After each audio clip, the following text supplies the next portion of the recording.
Hello Godavari MS valley viewers, నేను మీ మధు. ఓం శ్రీ రాజరాజేశ్వరి దేవుని నమః. ఈరోజు మనం దర్శించుకోబోయే దైవక్షేత్రం శ్రీ ధనలక్ష్మి అమ్మవారి ఆలయం.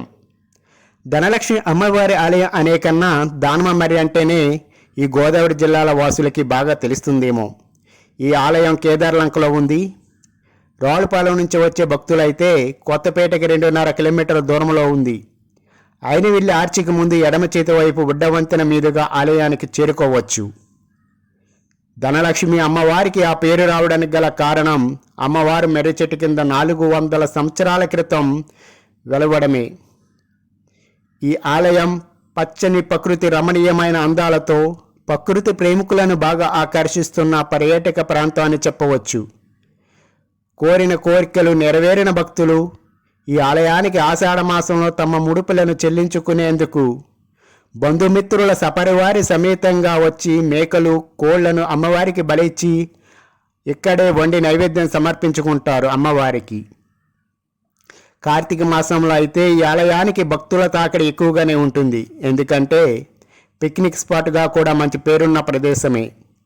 ఒక పక్క గోదావరి, మరో పక్క కొబ్బరి చెట్లు, అలాగే అద్భుతమైన మర్రి చెట్టు. అమ్మవారి ఆలయం చిన్నగా ఉన్నా ఇక్కడ ఉండే మర్రి చెట్టు ఒక ప్రత్యేకమైన ఆకర్షణ చెప్పవచ్చు. ఈ మర్రి చెట్టు 3 ఎకరాల విస్తీర్ణంలో విస్తరించి ఉంది. ఊడలు నేలను చేరడం వలన శాఖోపశాఖలకు విస్తరించి ఉంది. నేలను చేరిన ఊడల వలన రకరకాల భంగిమలలో మర్రి చెట్టు మనసును హత్తుకుంటుంది అనడంలో అతిశక్తి లేదు.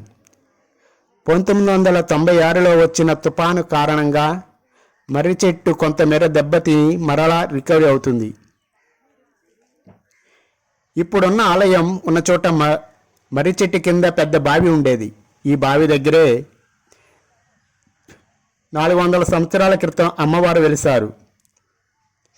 ఇక్కడ ఉన్న 7,000 ఎకరాలు కపిలేశ్వరపురం దొరగారికి చెందిన పొలాలు కావడం వలన ఆయన దగ్గర చేసే పాలేరులు ఆవులను గేదెలను తోలుకువచ్చి ఇక్కడ మేపేవారు. అలా కాలక్రమంలో చాలామంది అమ్మవారి మువ్వల చప్పుడు వినేవారు.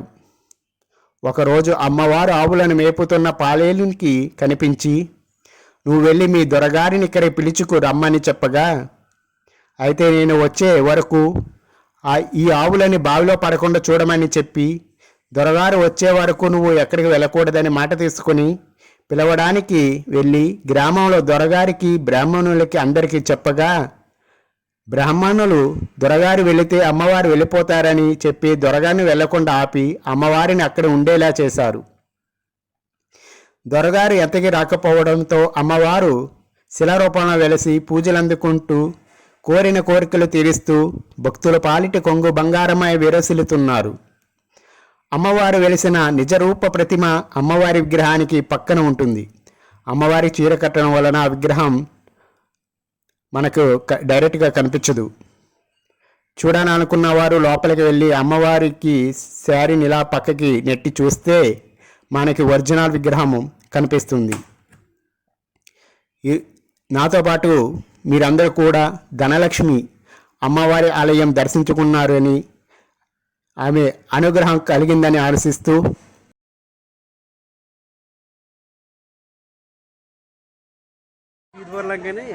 ఈదువల్లంకని చివరిలో ధనమర్రి దగ్గర అమ్మవారు పిలిచి 400 సంవత్సరాలు అయిందండి. ఇక్కడ అమ్మవారు మొక్కులు వాళ్ళ మొక్కులు తీర్పుందాకుండి ఇక్కడ మేకల కోళ్ళని వేసుకుని ఇక్కడ అమ్మవారికి పూనుకుంటారు. మీరు అడగండి చెప్తారు. ఈ గుడి ప్రత్యేకత గురించి చెప్పండి.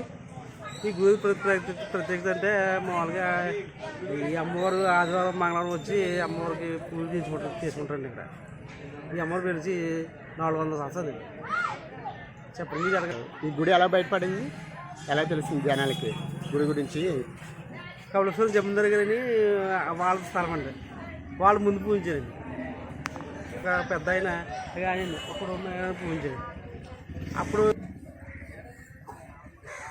పెళ్ళి మామూలు ఎందుకు కోరికలు ఏముంటే ఆ కోరికలు తీర్చి మాట్లాడండి. ఉయ్యాలు ఉంది కదా, ఉయ్యాలు దేనికి? పిల్లలు పుడతారు మొత్తం ఎవరైనా ఉపయోగించండి. ఎవరో నాకు ఇప్పుడు మర్రి చెట్టు ఉంది కదా, మర్రి చెట్టు మధ్యలో వెలిసిందా లేకపోతే అమ్మవారు వెలిసిన తర్వాత మర్రి చెట్టు వచ్చిందా? మర్రి చెట్టు వెలిసిన తర్వాత అమ్మ వేస్తుంది. మర్రి చెట్టు ముందండి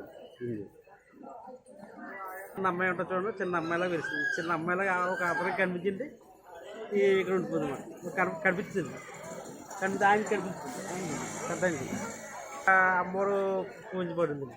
ఈయనేమో ఊరూళ్ళకి వెళ్ళి ఇక్కడ అమ్మవారు ఉంది రండి పూజలు చేసుకోండి, అవి చేసి మామూలుగా కోళ్ళు కోసుకోండి మా అమ్మ అందరికీ తెలియపరిచింది. ఈయన బయట పెట్టిపోయి ఈ అమ్మవారు ఇక్కడ పూజ కారణం ఆయన. కోళ్ళని కోస్తారా లేకపోతే మేకలు? మేకల్లో కోళ్ళు కూడా ఉంది. మేకలు కోళ్ళు పర్లేదండి.